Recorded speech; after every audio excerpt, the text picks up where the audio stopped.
kudandaula kwa 20 grauji nyamata jokoneka kundayi mpela mumbweni ligulo kumbona ligulo mpela mumbweni kundayi kulolela mazengo mpanga yo gridi jomaiki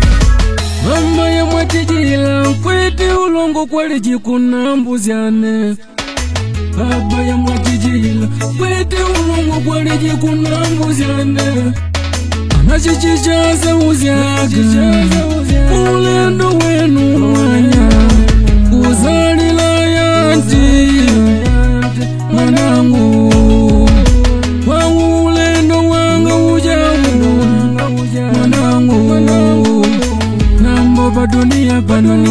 mwanangu zegele jika nambu mwali jiku nambuzya yanti ulongo wenu nambo matabu gangu gaona wala kweungaona mama kumalembe kwa ndiko unyo kudunia kutanda ulanga mala mama kumalembe kwa ndiko baba kumalembe kwa ndiko unyo kudunia kutanda ulanga mala baba kumalembe kwa ndiko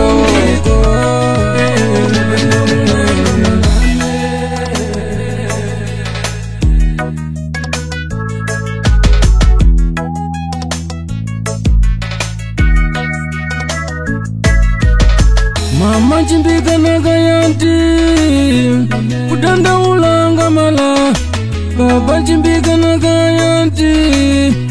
kutanda ulanga mala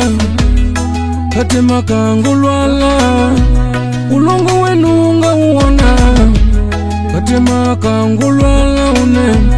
ulongo wenunga uona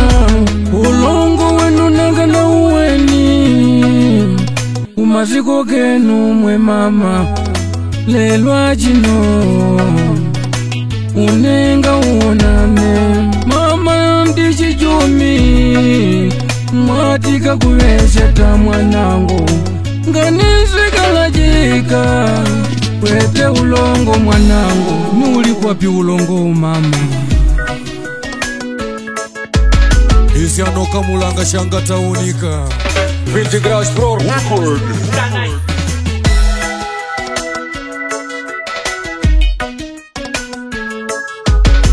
mama kumalembe kwa ndiko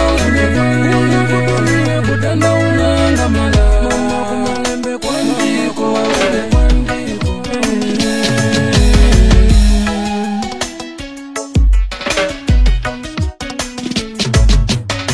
mama kumalembe kwa ndiko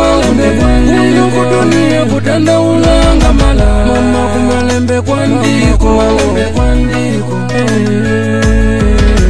baba kumalembe kwa ndiko unyo kudunia kutanda ulanga mala baba kumalembe kwa ndiko